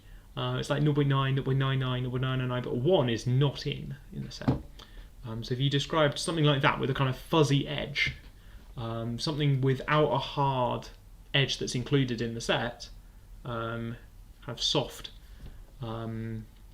edges, and a point nearby, then outside, then technically there's no point in S that's actually the nearest. Weird, isn't it? Right, okay. The empty set solution is a little bit silly. One person in chat wants to stand up for this question and say that it was fun.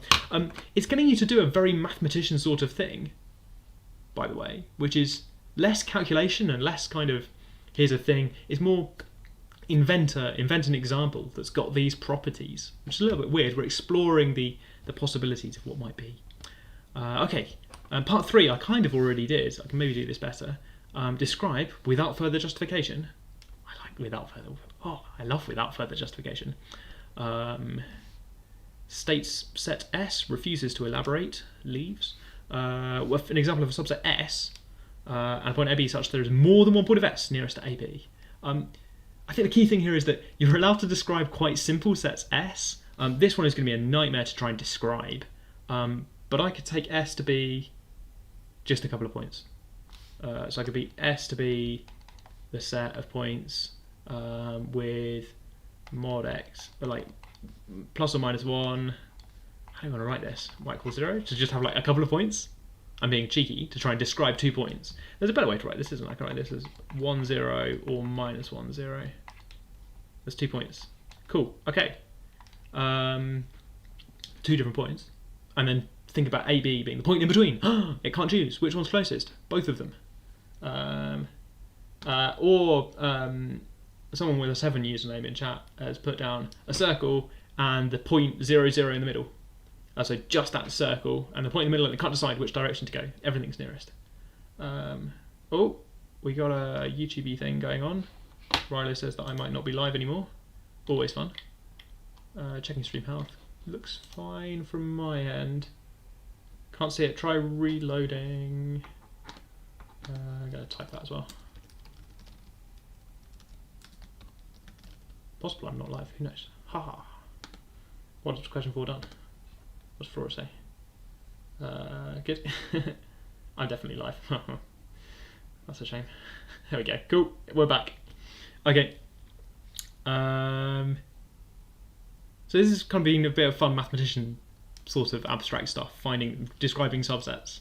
Describing a subset of the xy plane is a little bit of a strange thing to do. It's not something we've asked people to do before or since. Okay, last 2 points. The last 2 parts of this are much more standard. 3 parts. Nope. These 2 parts of the question are much more standard. Here's a line. Write down the distance between this point and the line. That's fine. You know Pythagoras. Good old Pythag. Pythagoras would write down that distance. Show that there's a unique point. So if I call my distance, it turns out, if I call my distance d, that d squared is quadratic. Quadratic in x, so it's got a unique minimum. It's a quadratic, it doesn't have a zero coefficient or anything weird. Oh, other suggestions for the previous bits. S could be the set x squared plus y squared bigger than or equal to 1, I like that, and that any point within the disk has at least 2 nearest points. Yes, that's true. Or is it true? I think any point inside the disk has got exactly 1 nearest point, unless it's the middle. This question was quite hard to mark. People suggested lots of complicated stuff. And we had to work out whether it was true or not. I think if you so you've got everything outside the disk, and then you want to point over here maybe, but then I think it's just closest to this point on the edge, and not closer. Is that true? Yeah, I think that's true. It was really hard to mark. Okay. Right, part 5. For some subset S, that's a weird question now, for some subset S, and for any point AB, the nearest point of S to AB is this. The key idea here, these points are in S, and nothing else. If there was something else in S, then when we set AB to be equal to that point, then it would say, aha, that's a point of S. It's the nearest point of S to this point AB because the distance is 0. So there's nothing else that's in S. And this is everything in S because for any point inside S, as we move our detector point AB around, it's going to be telling us where the nearest point of S is, telling us where the nearest point of S is. As we move over the point A that's in S, we're going to find it. It's going to say, oh, yeah, it's the closest point to that point AB.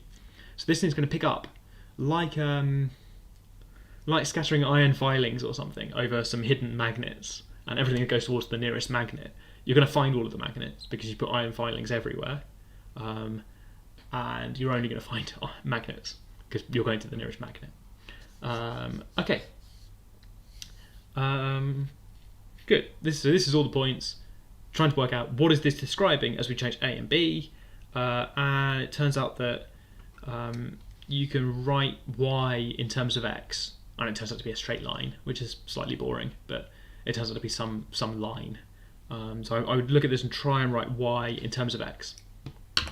What region is this describing as you change A and B? And it turns out that when you change A and when you change B, it's actually something very similar happens. If you increase A by 1, then this thing increases by 1/5. This thing increases by twice as much, 2/5. But if you change B, then this thing increases by 2/5. This thing increases by 4/5, which is twice as much. So it's kind of like moving in the same gradient. It's a straight line, where whether you change A or B, you're moving along this line. Okay, crazy. Part 6 is a little bit tricky. I'm going to draw a picture. So S has got a property. This is quite a mathematician thing again. For any 2 points P and Q in S, the line segment PQ is also in S. So if we've got this shape, not this, because then we'd have points P and Q, and not all of the line is inside. So not this. Okay. Show that for a given point AB, there cannot be 2 distinct points of S which are nearest to AB. Here's the idea. Suppose that there were 2 distinct points, P and Q, both the same distance, and that's a minimum from AB, that are both in S. Think about the line. Think about the line PQ. The midpoint is also in S by the property that we're given. Everything in between is inside S, and it's closer. Minor bit of trigonometry or arguing with geometry somehow, or writing down that distance formula again. We already did the distance between a point and a line. Write down the distance formula again to maybe argue why that's the closest point, or just closer than P and Q. Something about perpendiculars maybe. Yes. So you end up with a closer point, which is a contradiction. So you can't have this with two different points there closest. You would end up with a point that was even closer in between. Different candidate. If you apply for different courses, then the instructions for Oxford are the instructions that you follow. We win. So if we told you to do computer science questions, then that's what you do, even if you've also applied for Imperial and Warwick. Cool, good question. Yeah, that's the perpendicular distance, which is the minimum. I think we accepted that as an argument. Cool. Short questions to finish off. There's still people here, which is quite nice. I've forgotten which ones people voted for, so I'm going to quickly turn the poll on again. Come on, let's do a little bit more voting. I love democracy. Right, cool. We haven't done my favourite question yet. Not sure we're going to. Maybe we will. So logarithms. The logarithms question is secretly just a simultaneous equations question, 1g. If you turn these equations, there's these different options for whether this specifies the things uniquely or not. Did we have a similar question on the logarithms worksheet weeks ago? I can't quite remember. I think we might have had something similar on the logarithms worksheet. Anyway, this one turns out to be, I'm sure we did, with 3s and 5s and 8s in it maybe. B cubed. Or maybe I'm thinking of this question. Let's find out. So what does this mean? This means B is equal to A to the C. This one means that A is equal to B to the C plus 3 over 2. Bit of a weird equation. And this one says that A is equal to C to the B. Okay. Time to finish off already? Maybe not. Someone's going. Bye if you're leaving. Unique point on the line which is closest, which is in contradiction. We're at 6n plus 1. Okay. 6n plus 1 mod 7. Was it mod 7 or is it mod? Plus or minus 1. Col of 7. Mod 6, isn't it? You need to know that you need to know that it's in between, because the property we were given about S only told us that the point's in between P and Q. Which is a little bit fiddly. Yeah. Right idea though. Think about the line. Think about the closest point on the line, which is between the two, and maybe that's fine. I'm in year 12 and I find question 2 and 4 confusing. Is that okay? From today, question 2 and 4 confusing? Yes. They were the questions that the year 13s found the most confusing, which is why they voted for them to talk about today. Yeah, they were tough. There was a similar question in the logs live stream. Thank you. I thought I might have been going mad. The question is going to be, combine these together, is there a unique solution? And I think it turns out that there is a unique solution.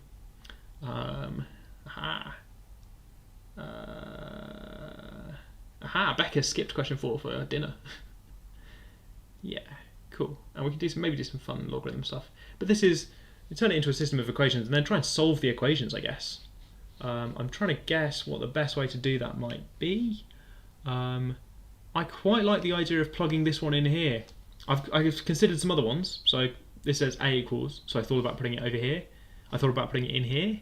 But I like the way that if I plug in B into this one, then I get A for the base on both sides. So I get A equals A to the C, C plus 3 over 2. Because, you know, this equation looks a bit weird, right? This looks like it's basically not true. This is only true if A equals 1, which is not allowed for the log base A thing, which is not allowed to be, A is not allowed to be 1, or, because all powers of 1 are the same, or if C times C plus 3 over 2, handwriting, there we go, is equal to 1, if the powers are the same. Which feels like progress, because now I've got a quadratic equation for C, which I can try and solve. How am I going to solve this quadratic equation? I think I'm going to get it right. That might be fun. No, I've got scared, which is not good. Yeah, c minus 2, c plus a half. That's a bit longer than normal. So c is either 2 or minus a half. Do I have any logarithms? They're all positive. All positive. So c equals 2. And now it just feels like I'm solving some equations, right? I'm going to probably plug this back in and talk about how many solutions there are for things. A is equal to 2 to the b, and b is equal to a squared. This looks fine, right? Though, what is that? That's a... Yeah, okay. So that's like some... a is equal to the square root plus or minus the square root of b. I'm going to put them this way around because I like drawing 2 to the b like this. I've got some square root thing.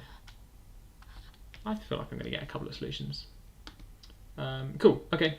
I'm wrong. Oh, I have my signs the wrong way around, maybe. That would be good news. I am wrong. Yep, thank you. C equals 1/2. I got scared over here.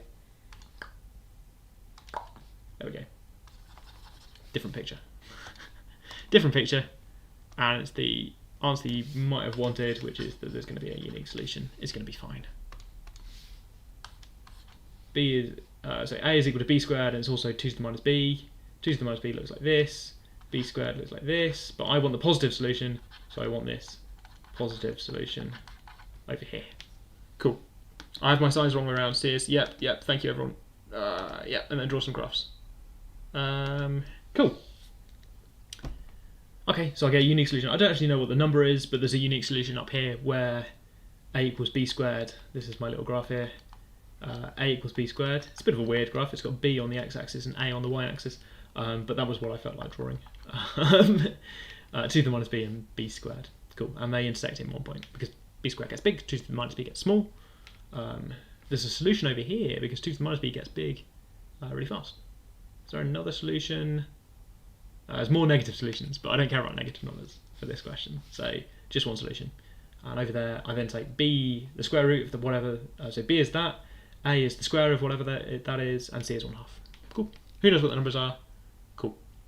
Ooh, Raf subbed them in and got a quadratic for c over there. Sounds sensible. I like that. Sounds all right. What did you sub? First equation into the second. Yes, I think that's actually what I tried to do. First equation into the second. And then I've rearranged a bit. You could do some logarithms or you could do some powers. Oh, powers of b. Powers of b, I think you subbed it into the left-hand side. Fine, okay, good. 1 over c equals c to the 3 over c plus 3 over 2, maybe. Okay, cool. Do I think it's worth getting a tutor to give you extra advice on how to do the questions? I'm sort of trying to do that. This is sort of like having a tutor but for free, maybe, except I can't see you. I sort of hope that MAT Livestreams and past papers is good enough, which is terrible news if you're a tutor and you're watching, sorry. Cool. I've got an intuitive, someone says, I've got an intuitive solution which is easier to write but lacks rigorousness. Or do you want a concise rigorous? I think this is a philosophy question for the answering long questions on the mat. Doesn't matter if it's correct and it gets to the right idea. You don't have to be concise. I'm not a very concise person. Cool. Cool. Okay. What else was winning the poll? Can I talk about H? Is H doing alright? Was H doing okay in the poll? It's all fun to talk about H. H was doing okay in the poll. Yeah, H and E. Sorry, I can't review results without turning the poll back on. If you're watching in the Slido, it comes back. I know it pops up again. It's annoying. It's in the way. Cool. Okay, I'm going to talk about H. H is maybe my favourite question, which is a little bit self-centered for me because it's one of the questions that I wrote. Oh, good times. Right. Okay. It's a mashup of Pythagoras, right-angled triangle facts, and also geometric progressions, the sequences and series bit of the MAT livestream. We talked about sequences and series in episode 0, roughly 10 or 11 weeks ago. And now look, we've been asked about this triangle, which is right-angled at B. We're not told which way around A and C are. And the sides are in geometric progression. Now this is the biggest one. But I don't know which side is smaller out of the other two. So it might be AR squared, or it might be AR squared. So I'm looking for a geometric progression, and then the thing in the question, tan BAC, is either tan BAC is either R or 1 over R.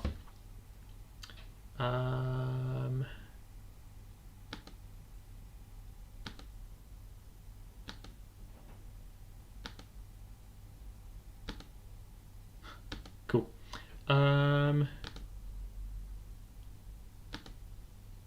Either R or 1 over R.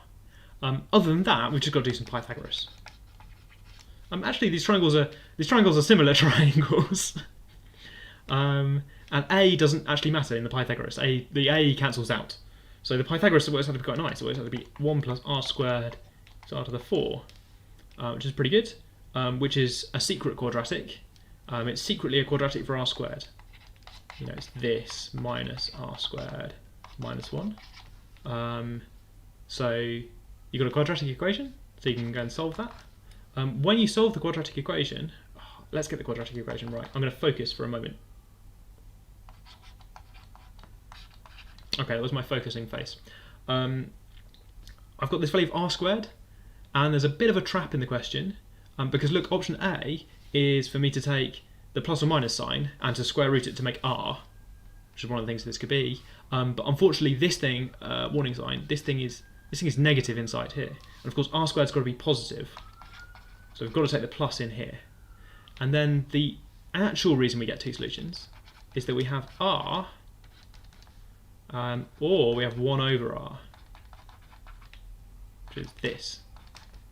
Which actually you can simplify the denominator, and it turns out to be root 5 minus 1 over 2, because the golden ratio is really nice and it does loads of tricks like this. So the answer is C. These are the two options. Yeah, so some people do this by spotting that it can't be this one because of the square root of a negative number, it can't be this one because of the square root of a negative number, and it can't be this one because all the sides are positive, so tan is definitely positive. So that kind of rules out 3 of the options, and just leaves you with, you know, do you want something involving root 3 or something involving root 5? I think C is it. Do people know? Some people know that that's 18 degrees or something. It's like, goodness knows. I don't think I did know that. Oh, I see. What if R is less than 1? So in my labels, R can't be less than 1 because I've called AR squared the biggest one. This turns out to be fine. If R is less than 1, then you've got a geometric progression describing first the biggest side and then the other sides. And this turns out to be exactly the same triangle, but with R replaced with 1 over R. So this is a different way to discover that there are two cases. That your geometric progression could go this way around, with the big number on the hypotenuse. I mean, the big number is on the hypotenuse, but with R bigger than 1. Or it could be a geometric progression with R going down. Actually, those are the same triangle, but it helps you come up with the idea that there are kind of two cases, that R or 1 over R. Actually, this doesn't always work for doing the two different cases, because depending on which angle you label as A and C, you can end up thinking about the same case twice in 2 different directions. So it's sort of like having 4 cases, and then 2 of them they're equal in pair. Good. Right, cool. Hi to Seven Akancha. I made a mess of saying that. Akancha. Someone's off by anonymous person. Yeah, Pen is right. I don't want any complex numbers. Sometimes I get stuck on them. Did I answer this one before? Mind block. Do I have any tips? I'll work on something else and come back to it. And if that doesn't work, I would just practice getting stuck on questions, being really stuck on things. Sorry. You liked this question until you got it wrong. Sorry. There's a sort of trap in that halfway through, because of the quadratic equation, halfway through there's a point where you get a plus or minus sign, and it matches one of the options, and it's really easy to stop. But you've got to not stop and remember that R squared is positive. And I'm sorry, because I gave you a way out to stop doing the question, I think people picked A more than random. I gave you a way out to stop doing the question, and as a result, some people opted out and picked A, and didn't notice, maybe didn't notice this. Oh, R-squared score will be positive, but then I get a second solution because it could be the other way around. It could be the other corner that's A and C. That's a different way of thinking of it. A could be here, or A could be this one for the same triangle. Still got the size in the geometric progression if I swap A and C, but that flips tan the other way up. There's a thing in the question that gives you two solutions, but that's not the actual reason why there's two solutions to the thing we're being asked about. Anyway, cool. When do we get our math scores back? January, middle of January, you get an automatic email if you've applied to Oxford. After final decisions have gone out from Oxford, you get an email with your math score. And when do you get allocated to a college? I think quite soon, TM. I don't know how the notification emails work, but I think it's happening internally quite soon. Cool, okay. Why does 1 over r work? Well, so it could be, so in this picture it's r, but in this picture, tan ABC, this is also a triangle with a geometric progression going on, but here tan of this angle is 1 over r, look, 1 over r, with some a's, a over ar, 1 over r. So you don't know whether the triangle's got a and c this way around, with the shortest side AB, or whether the shortest side is BC. Okay. Good. How do we find out if we pass for interview? You get an email or a letter or something, probably an email, inviting you to interview or saying, sorry, we're not inviting you to interview. Those go out in end of November, start of December. It takes us quite a long time to mark them out and then make decisions. Quite a long time, 1 month. Faster than A-levels. What are the fees? The fees information is all on the website. If you search for Oxford fees and funding, then you can find all the information about scholarships and bursaries, people from around the world, or from different countries, or from the UK, I suppose. Right, what else was I going to talk about? E, I think, and there's some requests for computer science, and I really feel for the computer scientists because there's fewer of you, so your voting power doesn't really come through. E is fun. So E is kind of testing. Can you think of when is sine y minus sine x? Oh no, E is pretty good. Oh, forget this. So kind of my first thought is that, oh, if y equals x, this works. That's like my first thought, because sine y is equal to sine x if y equals x. It's a bit cheeky. And also cos squared x is equal to cos squared y. And then I guess my next thought was, what else kind of cheap can I do? If y is equal to x plus 360 degrees, that's another cheap idea. Cheap in the sense that it didn't take much brain power to think of. Then the sine y, it repeats, so I get more solutions. And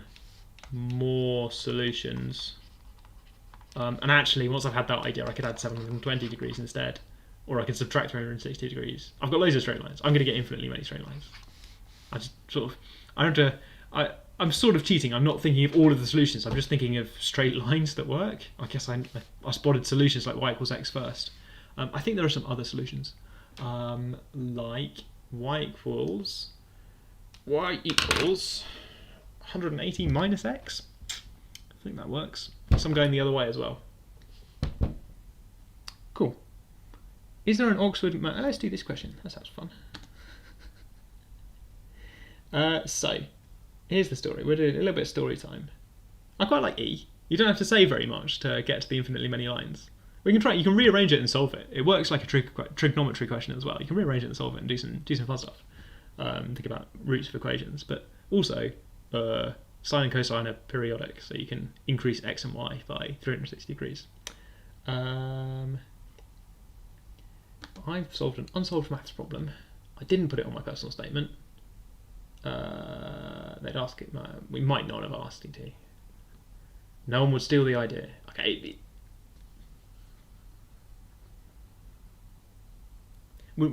I feel like I have to say we wouldn't steal your ideas. The Oxfords didn't get to where it is by stealing loads of ideas. We're not going to steal your ideas.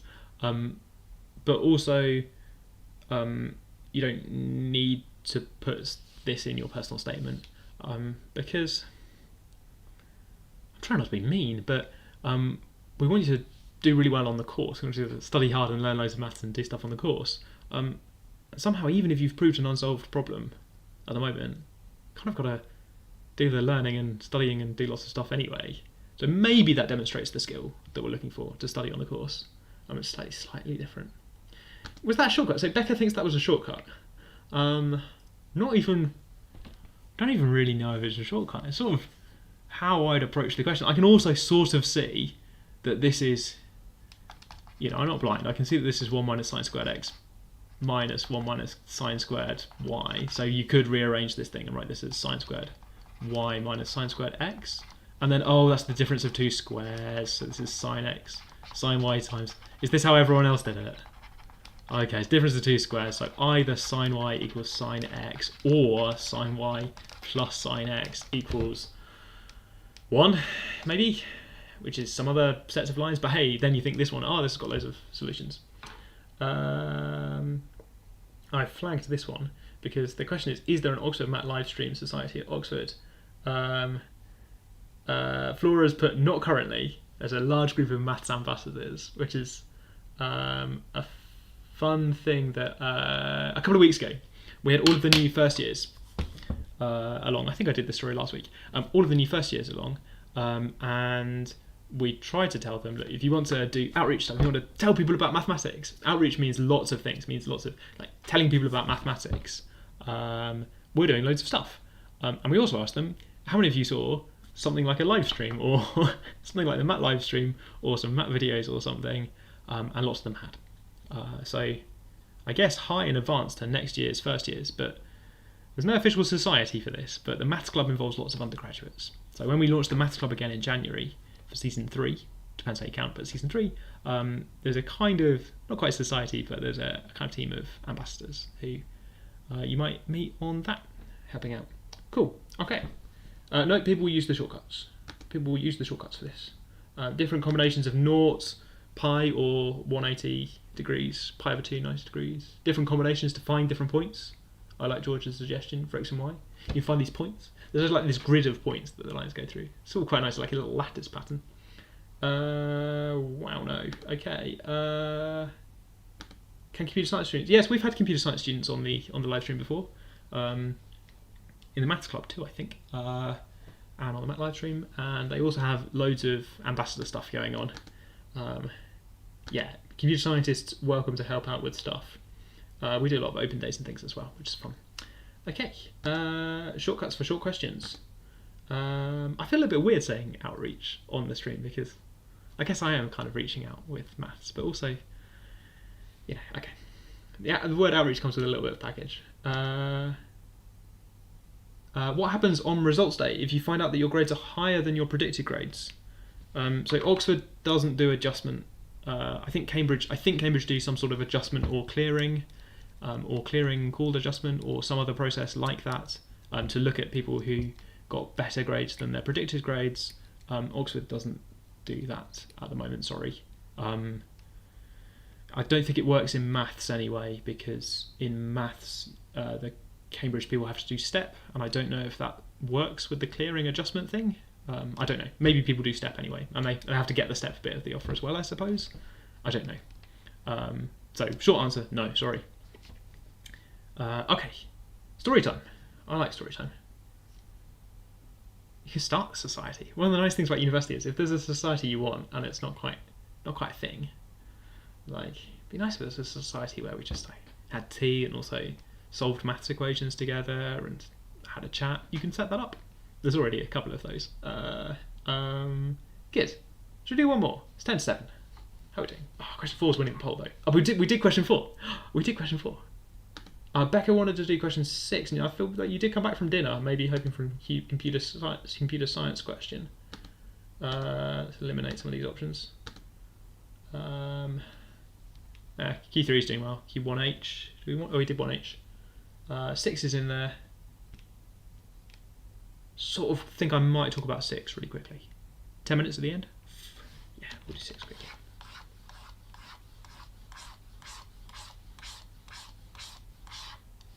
this has got loads of reading. Oh, your friends at Oxford started a Weetabix society. I wonder what that involves. I mean, I think I know what that involves. I made that weird by suggesting that I don't know what it involves. Right, okay. Cool.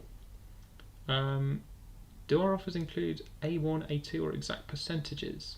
Oh, it depends which qualifications we're talking about. A1, A2 reminds me of, I'm going to take a guess. A1, A2 reminds me of Indian CBSE and the other one. So we ask for a particular number of A1s and A2s. I think we use the A1, A2 stuff. I think it's complicated, and there's a statement on the website. If you look for Oxford International Qualifications, then you can find this page that says what we want in international qualifications. It is Indian qualifications. Oh, I got it. So many qualifications. Right. There's a web page. If you come back later, I will link you to the web page, but you could probably also find it by searching for Oxford International Qualifications. In short, we're looking for about the same standard as A star, A in A levels, but we've translated that into other qualifications from around the world. Right, okay, question 6. This involves maths. Everyone pay attention, mathematicians. Oh, I can see the YouTube tells me that people are not up for this. Right, okay. So flexible decimal numbers work like this. The the places are worth different amounts. We're going to omit leading zeros, okay. We write them in angle brackets to make them look cool, or to distinguish them from ordinary decimal numbers. This is a flexible decimal number, but this is not. Because there's this rule that the rightmost digit can be 0, 1, the digit to the left of it can be 0, 1 or 2, the third digit can be at most 3, and so on. So this second digit here, not allowed to be 3.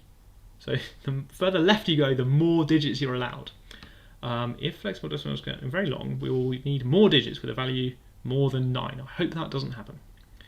1 is 1. To add 1, we work right to left. Here we go.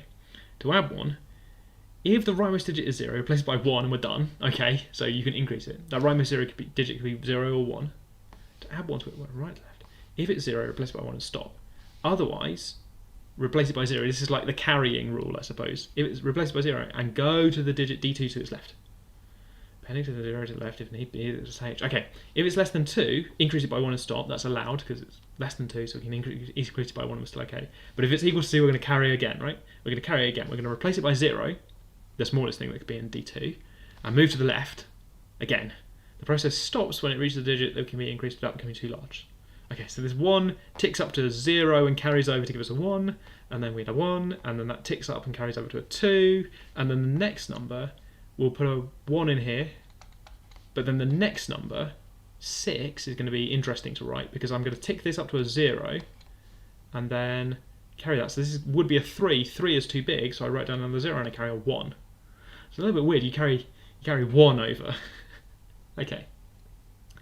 So that's how I get to 6. Okay, and then I can relax a little bit because 7 I'm fine. For 8, I need to increase this digit by 1. I can't because I'm not allowed to write 2, so I tick it down to 0 again, and I increase the 1 to the left. So 6, 7, 8. I've got to get to 13, right? Okay. 9. I'm going to go to. This is 9.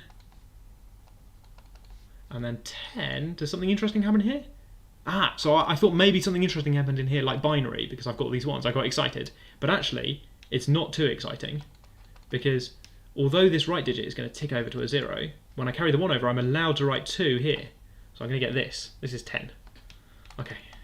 And then 11 is going to be this. 12 is going to be 1. This can't be a 3, so I need to increase that one and then do. Oh gosh. There we go. Okay. 12. And then 13 is going to be this 201 in angle brackets. 201. Messy. There we go. Cool. Okay, it's not that weird if you're used to hexadecimal or binary, says Becca. Cool. Okay, I'll take it from people used to hexadecimal or binary. You've got to think the different digits have different carry numbers. So it's a little bit weird that I got to here and then I was relaxing, but actually I had to do a double carry, which I wasn't expecting. Okay, cool. So the main idea of part 2, which gets in really quickly with understanding what's going on here. for converting flexible decimal numbers to decimal without ticking up by 1 each time, I suppose, to convert these numbers to decimal. Like, which number is this? If you see this, what number is this? I suppose this part is going to be to work out what the place value of each thing is. That there is some place value here, because to get to this 2, I have to tick up to 1 and then do the same thing again to get that to increase to 2. So there's kind of this linear place value stuff going on. So there are place values in here. Retrofitting binary strategies. That is such a cool phrase. Let's take a moment to look at retrofitting. Here it is. Retrofitting binary strategies.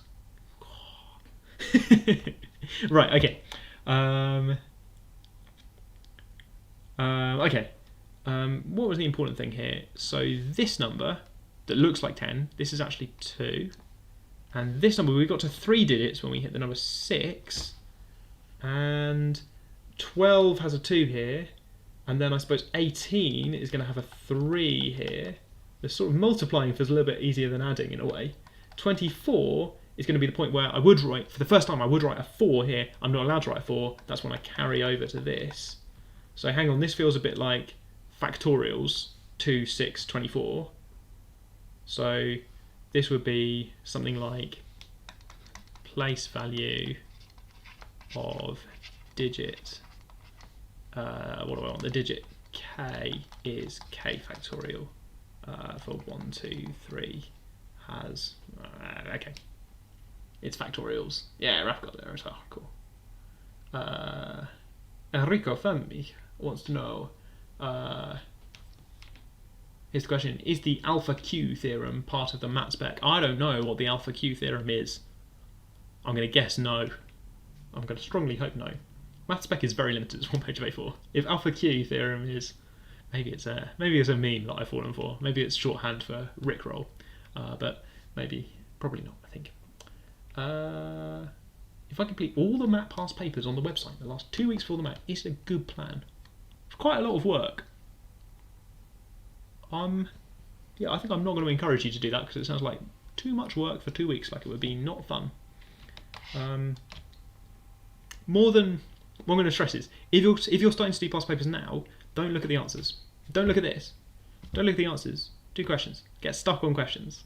If you're trying to rush through all of the past paper questions, then you might get stuck immediately. Like, I'm in a hurry, I've got to look at the past paper, got to look at the solutions, but you're denying yourself the chance to get stuck on the questions and practice being stuck. So don't rush them. Get stuck. Spend time being stuck on the questions. It's not about how many past papers you've done. It's about how many times you had a good idea by thinking once. Okay. Right, place values, k factorial. We've had the idea. We're going to add up. This is, what is that? 4 factorial plus 2 times 3 factorial, 2 times 2 factorial, and 1 factorial. Pretty good. Right, cool. S plus IY is off.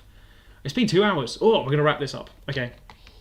Converting to flexidecimal, we can do pretty much the other thing the other way around, to subtract factorials, to try dividing by a factorial, see which the biggest factorial is to work out how long the number is.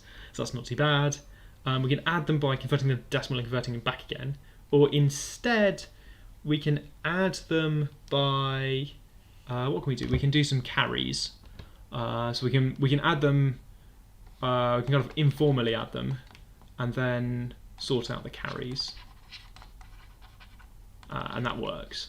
Because that represents the same decimal number with the conversion rules, that represents the same decimal number. I've got to sort it out a bit to make it into an actual flexidecimal number. I could do some carries, working right to left. I think sort out the carries. It can't go too badly wrong because there's space when you add 2 numbers together. Okay, how do you test whether it's a multiple of 3? Well, if you look back at the multiples of 3, they've got particular things that they end in. 3 ends in 1, 1. 6 ends in 0, 0. I'm thinking about last digits because of 6 factors. So all the place values are worth multiples of 3 after a while. So that the most of the digits don't matter. They all represent decimal numbers that are multiples of 3. It's the last couple of digits that matter. I think they have to be 0, 0 or 1, 1. Yeah, that's the pattern I can see. Anyway, cool. And the very last part, which we've got a minute to do. X plus I one's off. Hey, bye. a minute to go. If all of these arrangements were shuffled and arranged, then this turns out to be just the right way to describe in a list of permutations. Roughly where are we? How many are there with a at the start? How many are there with a at the start? Well, 5 factorial, and that's really good. Exactly 1 followed by 4 zeros in flexidecimal. So there's this really nice relationship between how many things have already happened in this list. That's something to do with factorials for all the scrambly combinations. So flexidecimal is a really good way of keeping track of where you are in this list of alphabetized permutations. I'm sorry to inform you that you were indeed part of a meme there.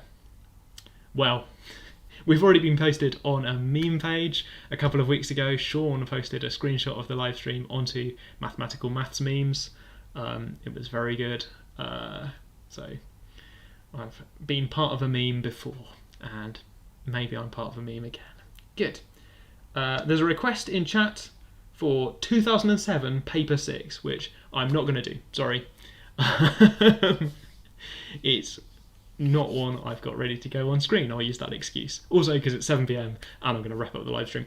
If you asked a technical admissions question and I didn't answer it live, I'm going to try and go back through chat and answer some of them again now. But otherwise, I will see you next week for the 2020 paper, which had a much higher average score. I think you might prefer the 2020 paper for next week's MAT live stream. Have a great evening. Have a great rest of the week, and we'll see you on Thursday the 28th. Bye.